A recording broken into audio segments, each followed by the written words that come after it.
नमस्कार मित्रों, स्वागत है आपका हमारे इस चैनल में। अब आप लोग किसी भी उम्र के व्यक्ति का बर्थ सर्टिफिकेट बना सकते हैं घर बैठे अपने मोबाइल के माध्यम से, या फिर आपके पास लैपटॉप या पीसी है तो इसके माध्यम से भी आप लोग बर्थ सर्टिफिकेट बना सकते हैं। तो बर्थ सर्टिफिकेट किस प्रकार से आपको बनाना है, कौन कौन से स्टेट के लोग ये बर्थ सर्टिफिकेट बना सकते हैं, साथ ही साथ इसमें कौन कौन से डॉक्यूमेंट्स लेंगे जिसे कि आपको ऑनलाइन ही अपलोड करना होगा, इसका कंप्लीट प्रोसेस आज की इस वीडियो में आपको बताने वाला हूं।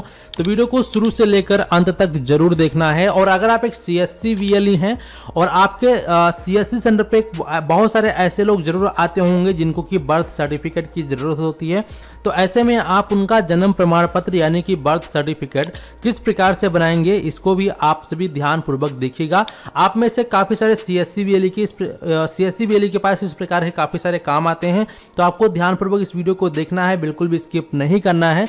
तो वीडियो में आगे बढ़ने से पहले आपसे एक छोटी सी रिक्वेस्ट है, अगर आप चैनल पे पहली बार आए हैं तो चैनल को सब्सक्राइब करने के साथ साथ नोटिफिकेशन बेल आइकन को ऑल पे क्लिक करके ऑन कर लीजिएगा, ताकि आप इसी प्रकार की इंफॉर्मेटिव वीडियो सबसे पहले देख पाएं। तो सब्सक्राइब नहीं किया तो फटाफट कर लीजिए। अगर आप लोग ऑनलाइन घर बैठे बर्थ सर्टिफिकेट बनाना चाहते हैं तो सब्सक्राइब कर लीजिए। अगर आपने सब्सक्राइब कर लिया है तो आइए आगे बढ़ते हैं। अब चाहे आप एक आम नागरिक हों या फिर अगर आप एक CSC VLE हैं, जो भी आप हैं, आप लोग खुद से ही बर्थ सर्टिफिकेट बना सकते हैं। अब यहाँ पे अलग अलग उम्र में अलग अलग दस्तावेज लगते हैं, और यहाँ पे जिनका उम्र कम होता है उनका आप बिल्कुल फ्री में ही बर्थ सर्टिफिकेट बना सकते हैं, लेकिन जिनका उम्र क्रॉस हो चुका है, थोड़ा ज़्यादा हो चुका है, उनको यहाँ पे कुछ रुपए का अमाउंट पे करना होता है गवर्नमेंट को। तो इसका कंप्लीट प्रोसेस हम जानेंगे। तो यहाँ पे सबसे पहले आप ये देखेंगे, बताया गया है बर्थ एंड डेथ रजिस्ट्रेशन, ये जो है इनका CRSORGI.gov इनका ओल्ड वेबसाइट है, जिसके माध्यम से पहले बर्थ सर्टिफिकेट इशू होता था। यहीं से काफ़ी सारे लोग बर्थ सर्टिफिकेट अप्लाई करते थे। लेकिन कुछ दिन पहले ही यहाँ पे गवर्नमेंट के माध्यम से एक नई URL को लॉन्च किया गया, जहाँ पे इस URL का नाम है dc.crsorg.gov.in। ठीक है, तो यहाँ पे देखेंगे क्या क्या लिखा हुआ है। जैसे कि जब भी आप अपनी ID पासवर्ड से ओल्ड वाले CRSORG.gov में लॉगिन करेंगे तो आपको इसी प्रकार से नोटिफिकेशन देखने को मिलेगा, जहां बताया गया है this website has been shifted new domain. ठीक है, यानी कि इसको इस वाले URL पे शिफ्ट किया गया है। अब यहाँ पे कौन कौन से स्टेट के लोग बर्थ सर्टिफिकेट बना सकते हैं, आगे का प्रोसेस मैं आपको दिखाने वाला हूँ, पहले आप इस बात को सुन लीजिएगा। तो यहाँ पे देख सकते हैं स्टेट का नाम बताया गया कौन कौन से स्टेट के लोग बना सकते हैं, जैसे कि Chhattisgarh, Lakshadweep, Andaman Nicobar, Chandigarh, Arunachal Pradesh, Nagaland, Meghalaya, Dadra and Nagar Haveli, Daman and Diu, Mizoram, Andhra Pradesh, Madhya Pradesh, Assam, Uttarakhand, Tripura, Bihar, Uttar Pradesh, Ladakh, Maharashtra, Haryana, Sikkim, Jammu and Kashmir, Himachal Pradesh, Jharkhand, Manipur. ठीक है, तो अगर आप इन स्टेट के निवासी हैं तो आप लोग को जो है ये वाले लिंक पे क्लिक करना होगा। अदरवाइज अगर आपका स्टेट का नाम यहाँ पे नहीं दिखता है तो फिर आप बैक टू ओल्ड पोर्टल पे क्लिक करके यहीं से अपना बर्थ सर्टिफिकेट अप्लाई करेंगे। तो आप इनमें से यहाँ पे लिस्ट दिया गया, अगर आप इनमें से स्टेट के रहने वाले हैं तो फिर आपको जो है https://dc.crsorgi.gov.in पर हम क्लिक करेंगे। जैसे ही हम इस ऑप्शन पे क्लिक करेंगे, क्लिक करते ही आप देख सकते हैं हमारे सामने DSCRSORG.gov.in का साइट ओपन हो चुका है। अब ये दोस्तों गवर्नमेंट का साइट है, कोई फेक साइट नहीं है, किसी का प्राइवेट साइट नहीं है। आप यहाँ पर इसको जस्टिस वेरीफाई कर लेंगे। ठीक है, अगर आपको इसका लिंक चाहिए तो मैं आपको डायरेक्टली वीडियो के डिस्क्रिप्शन बॉक्स में दे दूंगा, वहां पे क्लिक करके डायरेक्टली आप इस पे आ जाइएगा। क्योंकि गूगल पे अगर आप directly birth certificate link search करेंगे तो वहां पे आपको ओरिजिनल के साथ साथ बहुत सारी फेक वेबसाइट भी मिल जाएगी, जहां पर आप अपना फेक डॉक्यूमेंट बना लीजिएगा, क्योंकि फेक जन्म प्रमाण पत्र बनाने पे आपकी ओर कड़ी से कड़ी कार्रवाई हो सकती है। तो इसीलिए आपको फेक बर्थ सर्टिफिकेट से, फेक डॉक्यूमेंट से बचना चाहिए। ठीक है, तो आपको अपना ओरिजिनल बर्थ सर्टिफिकेट बनाने के लिए आपको इस साइट पे आना है। इसके बाद आपका डैशबोर्ड इस प्रकार से ओपन हो जाएगा। यहाँ आपको ऑप्शन मिल रहा है साइन अप का, और यहाँ पर दूसरा है लॉगिन का। तो सबसे पहले अगर आपका ID नहीं बना है तो आप साइन अप पे क्लिक करेंगे। यहाँ पे अपना नाम और आपका जो भी जेंडर है, डेट ऑफ बर्थ है, डाल के आप सीधा आगे बढ़ेंगे। जैसे कि यहाँ पे मैं आपको एक करके दिखा देता हूँ। ठीक है, और इसके बाद फिर आपको आगे बढ़ना होगा। तो यहाँ पर जो भी आपका जन्म तिथि है वो आप टाइप करेंगे, और जो भी आपका जेंडर वो चेंज करेंगे, नेक्स्ट करेंगे। इस प्रकार से जो भी आपकी इन्फॉर्मेशन है तो आपको इसको प्रॉपर तरीके से फिलअप कर लेना है। फिर आपके नंबर पे OTP आएगा, ईमेल पे OTP आएगा, उसको आप वेरीफाई कर लेंगे। वेरीफाई करने के बाद आपका आईडी यहाँ पर बन जाएगा, ठीक है। हमारी आईडी ऑलरेडी बनी है तो इसलिए हम डायरेक्टली अब लॉगिन करेंगे। तो आपको यहाँ से अपनी आईडी बनाने के बाद फिर आपको जनरल पब्लिक पे क्लिक करना है। इस पर क्लिक करोगे आप तो वापस से आपको लॉगिन पेज दिख जाएगा। यहाँ से हम बैक कर देते हैं। यहाँ हमें लॉगिन का ऑप्शन मिल रहा है, हम लॉगिन पे क्लिक करेंगे। जो भी आपका मोबाइल नंबर या ईमेल आईडी है वही आपका आईडी रहेगा।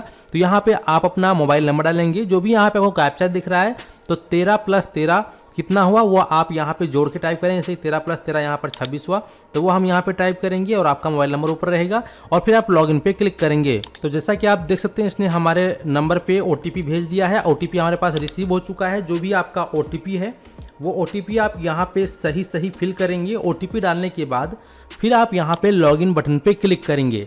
जब आप यहाँ पे लॉगिन पे क्लिक करोगे तो आप अपनी आईडी के माध्यम से इसके अंदर लॉगिन हो जाएंगे। अब आप बर्थ सर्टिफिकेट बनाने के लिए तैयार हैं, बर्थ सर्टिफिकेट अप्लाई करने के लिए रेडी हैं। तो बर्थ सर्टिफिकेट अप्लाई करने के लिए इस प्रकार से डैशबोर्ड ओपन हो जाएगा। यहाँ आपको ऑप्शन मिलेगा बर्थ का, आप इस पर क्लिक करोगे। यहाँ आपको ऑप्शन दिखाई देगा search birth registrar, report birth, कई सारे ऑप्शंस दिखाई देंगे। तो आपको अपना नया जन्म प्रमाण पत्र यानी कि न्यू बर्थ सर्टिफिकेट अप्लाई करने के लिए रिपोर्ट बर्थ पे क्लिक करना है। इस पे जब आप क्लिक करोगे तो आपके सामने एक नया रजिस्ट्रेशन फॉर्म ओपन हो जाएगा, बर्थ रजिस्ट्रेशन फॉर्म। जैसा कि आप स्क्रीन पर देख सकते हैं ये आपका बर्थ रजिस्ट्रेशन फॉर्म है। अब इसके बाद यहाँ पे जैसा कि मैंने आपको स्टार्टिंग में स्टेट बताया था, जितने भी स्टेट बताए थे सभी स्टेट यहाँ पे आपको अवेलेबल मिल जाएंगे। जिनका स्टेट का नाम यहाँ पे नहीं है उनको crsorgi.gov.in की जो ओल्ड वेबसाइट है वहाँ पे जाके अपना बर्थ सर्टिफिकेट अप्लाई करना पड़ेगा। सो हमारा यहाँ पे स्टेट का नाम है तो इसलिए हम इस पर सिलेक्ट करेंगे। सेलेक्ट करने के बाद यहाँ पे प्राइमरी लैंग्वेज आप क्या रखना चाहते हैं, हिंदी लैंग्वेज या हिंदी या इंग्लिश। तो हम यहाँ पे प्राइमरी इंग्लिश रखेंगे क्योंकि आजकल जो है इंग्लिश का दौर चल रहा है तो इंग्लिश में रहना जरूरी है। और इसका द्वितीय भाषा आपकी यानी पहला आपका इंग्लिश में रहेगा, सेकंड आपका हिंदी में रहेगा। देन इसके बाद यहाँ पे रिपोर्टिंग तिथि ऑटोमेटिक आ जाएगा। अब यहाँ पे बच्चे का जो जन्म तिथि है, बच्चे कौन से तारीख को पैदा हुआ था तो आपको उसकी इन्फॉर्मेशन यहाँ पे फिल करनी होगी। जैसे कि हमारे केस में क्या है 2024 में ही सितंबर महीने में यहाँ पे 28 यानी कि 28 तारीख को हुआ था तो इसलिए हमने ये डेट सेलेक्ट कर दिया। दोबारा से आपको फिर वही डेट यहाँ पर चयन करनी होगी। तो ध्यान रहे आपको सही डेट चयन करनी है ताकि कोई भी मिस्टेक ना हो। तो इस प्रकार से हमने डेट ऑफ बर्थ इसका चयन कर लिया है। अब इसके बाद अगर बच्चे का जन्म का समय आपको मालूम है तो आप डाल देंगे, नहीं मालूम है तो आप छोड़ देंगे। और इसके बाद यहाँ पर उसका जो है जेंडर क्या है, मेल या फीमेल है तो वो आप चूज़ कर लेंगे बच्चे का। तो यहाँ पर ये फीमेल है, मैंने इसको सिलेक्ट कर लिया। इसके बाद अगर उसका आधार कार्ड बना है तो डालेंगे, क्योंकि आधार कार्ड तो बना नहीं है तो इसलिए हम इसको छोड़ देंगे। लेकिन अगर आपका उम्र 10 साल है या फिर 15 साल है या 18 साल हो चुका है या 5 साल के ऊपर का बना रहे हैं तो ऐसे में अगर उसका आधार नंबर बना है, आधार कार्ड बना है तो आधार नंबर यहाँ पे आप दे देंगे, ठीक है। अगर नहीं है तो कोई दिक्कत नहीं, आप इसको छोड़ सकते हैं। आगे मैं आपको बताऊंगा कि जिनका उम्र ज़्यादा हो गया है उनके में कौन कौन से डॉक्यूमेंट लेंगे, अभी इसी वीडियो में पता चलने वाला है। तो वीडियो को स्किप नहीं करना, एकदम 100% और जेन्युइन जानकारी आपको दे रहा हूं। तो वीडियो को लाइक करने के साथ साथ कमेंट जरूर करना और लोगों तक शेयर भी कर देना, ठीक है। सो अब यहाँ पे नीचे आएंगे, यहाँ ये पूछ रहा है क्या बच्चे का नाम रखा गया है। अगर नहीं रखा गया है तो इस पर टिक करेंगे और अगर रखा गया है तो फिर बच्चे का जो भी नाम है वो बच्चे का नाम आप यहाँ पे पुष्टि करेंगे, उसका नाम यहाँ पे आप टाइप करेंगे, ठीक है।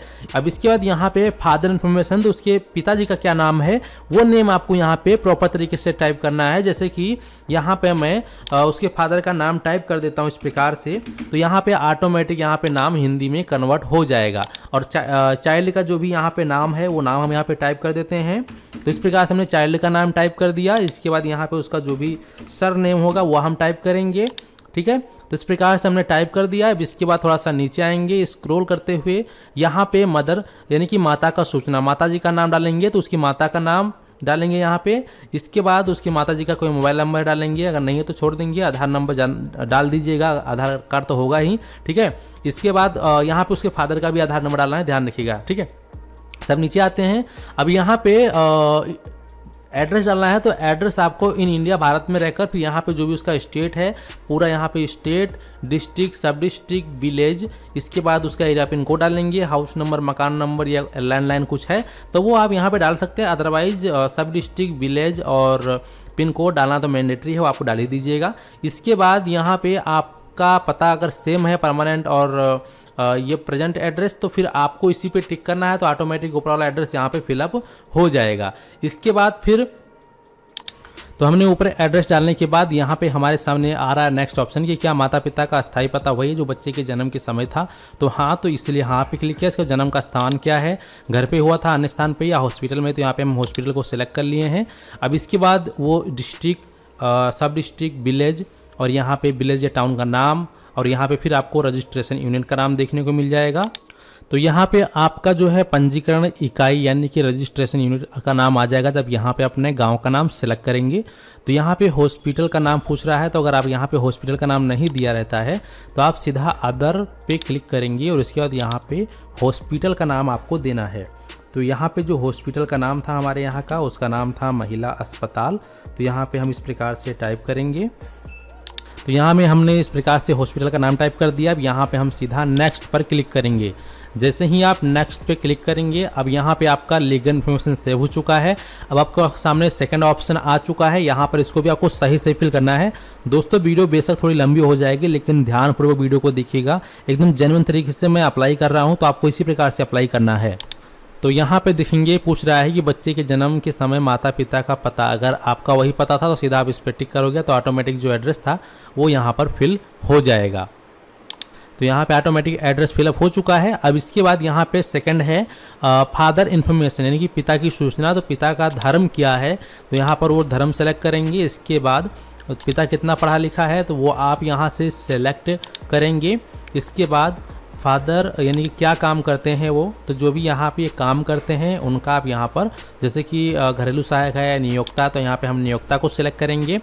और इसके बाद यहाँ पे माता की क्या है, तो ये भी इस प्रकार से धर्म सेलेक्ट करेंगे। इसके बाद यहाँ पर कितनी पढ़े लिखे हैं तो भी आप यहाँ पर इसको सिलेक्ट करेंगे।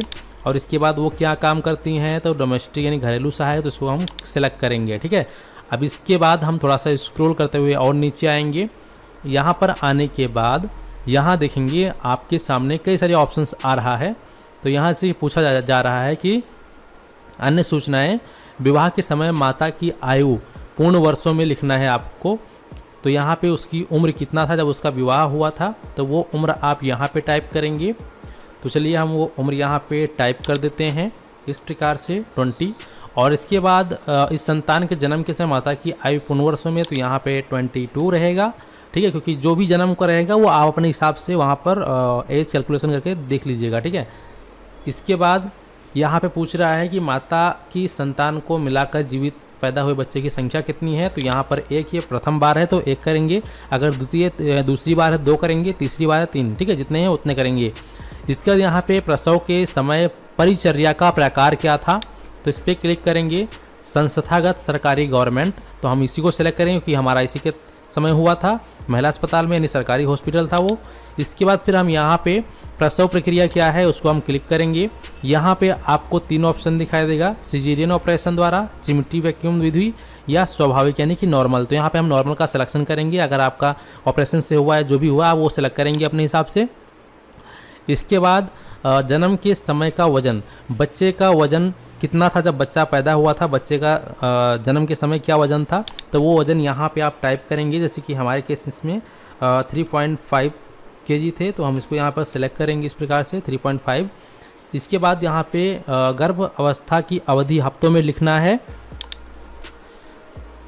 तो इस प्रकार से हमने यहाँ पे गर्भावस्था की जो हफ्तों की अवधि थी, जो टाइम पीरियड था, हमने यहाँ पे टाइप कर दिया है। अब इसके बाद यहाँ पे डॉक्यूमेंट अपलोड करने के लिए बताया गया, तो यहाँ पे आप देखेंगे upload supporting document only GPG, PNG और पीडीएफ में अलाउड है, जिसका मैक्सिमम साइज आप 8 MB तक अपलोड कर सकते हैं। तो यहाँ पे डॉक्यूमेंट टाइप में देखेंगे लेटर और discharge slip from hospital as proof of event. ठीक है, तो जिस भी हॉस्पिटल में बच्चा हुआ था, तो वहाँ से जब डिस्चार्ज किया गया होगा पेशेंट को, तो एक डिस्चार्ज पर्ची बनाकर दिया जाता है। साथ ही साथ आपको एक बर्थ रिपोर्ट भी बनाकर दिया गया होगा, उस पर हाथ से लिखित होगा। तो उसी दोनों को आपको प्रॉपर तरीके से स्कैन कर लेना है PDF के रूप में, और फिर यहाँ पे आप ब्राउज एंड अपलोड पे क्लिक करके उस डॉक्यूमेंट को अपलोड करेंगे। उसके बाद यहाँ पे नेक्स्ट ऑप्शन है यहाँ पर डॉक्यूमेंट टाइप का। तो यहाँ पर देखेंगे इसको फिल करना मैंडेटरी नहीं, इसको हमें जो है मतलब ये डॉक्यूमेंट अपलोड करना मैंडेटरी नहीं है। अगर आपके पास डॉक्यूमेंट है तो आप टाइप डॉक्यूमेंट पे क्लिक करके आप बच्चे के माता का जो है पैन कार्ड अपलोड कर सकते हैं। अदरवाइज इसको अदर पे क्लिक करके आधार कार्ड को भी अपलोड कर सकते हैं। नहीं अपलोड करना है तो छोड़ सकते हैं, क्योंकि यहाँ पर मैंडेटरी नहीं है। यहाँ पर देखेंगे स्टार मार्क नहीं लगा, जैसे यहाँ पर देखेंगे रेड कलर में स्टार लगा हुआ है, तो इस प्रकार से यहाँ पर रेड कलर में स्टार नहीं लगा हुआ है। लेकिन अगर आप जो बर्थ अप्लाई कर रहे हैं अगर उसका उम्र ज़्यादा है तो ऐसे में फिर यहाँ पे आपसे एफिडेविट मांगा जा सकता है। तो ऐसे में फिर यहाँ पर रेड स्टार लगा रहेगा, तो उस डॉक्यूमेंट को आपको भी बनवा के अपलोड करना ही पड़ेगा। और ये डॉक्यूमेंट आपका जो एफिडेविट होता है बर्थ एफिडेविट, या आपके तहसील कार्यालय में जाकर आप बनवा सकते हैं। 200 से 300 में आसानी से बन जाएगा। उसके बाद आप खुद से अप्लाई कर लीजिए या फिर वहीं से आप किसी से बात करके अप्लाई करवा सकते हैं। इसके बाद फिर आप नेक्स्ट ऑप्शन पर क्लिक करेंगे। तो यहाँ आप देख सकते हैं हमने डिस्चार्ज स्लिप को अपलोड कर दिया है। अपलोड करने के बाद अब हम यहाँ पे नेक्स्ट ऑप्शन पे क्लिक करेंगे। आप नेक्स्ट करते हैं। नेक्स्ट करने के बाद आपके सामने इस प्रकार से एक नोटिफिकेशन आता है जहाँ पे बताया गया है कि आपका जो भी ग्राम पंचायत है उस ग्राम पंचायत में आपकी डिटेल्स को सेंड करके इन्फॉर्म कर दिया गया है। अब आपको आपके उसी एरिया में जाके उनसे कांटेक्ट करना है, जिसके बाद आपका जो बर्थ सर्टिफिकेट है आसानी से बन जाएगा। हालांकि इसका उम्र कम था, 21 दिन के अंदर का है, तो इसलिए इस प्रकार से नोटिफिकेशन हमें शो कर रहा है। लेकिन अगर आपका उम्र 21 दिन से ज़्यादा का है, 21 दिन से ज़्यादा का, जैसे 2 साल का है, 1 साल का, या फिर 8 महीने का, या फिर आपका 10 साल, 15 साल, 20 साल, 25 साल है, तो ऐसे में फिर आपका एफिडेविट लगेगा और एफिडेविट आपके तहसील से बनेगा। और उसके बाद फिर आप लोग खुद से अप्लाई करेंगे तो फिर आपके सामने नेक्स्ट पे जाएगा जहां पर आपको पेमेंट करने के लिए कहा जाएगा। वहां पे आप पेमेंट करेंगे। ऑनलाइन पेमेंट करने के कुछ दिनों के भीतर आपका एप्लीकेशन का चेकिंग होगा। वेरिफिकेशन होने के बाद आपका बर्थ सर्टिफिकेट बन जाएगा। लेकिन अगर आपका जो है जिसका अप्लाई कर रहे हैं अगर उसका उम्र 21 दिन के अंदर का है तो इसी प्रकार से आपको भी नोटिफिकेशन शो होगा। सो उम्मीद करते हैं कि आप लोग अच्छे से समझ गए हैं कि किस प्रकार से आप लोग ऑनलाइन अपना बर्थ सर्टिफिकेट अप्लाई कर सकते हैं। और यहाँ पे बताया भी गया है कि जो वहाँ के मेडिकल ऑफिसर हैं उनसे आपको कांटेक्ट करना है, जो उनके पास इसको इन्फॉर्म कर दिया गया है। ठीक है, तो उम्मीद करते हैं कि आप लोग अच्छे से समझ गए हैं। चलिए मिलते हैं आपको इस नए वीडियो में। इस वीडियो को समाप्त करते हैं। धन्यवाद।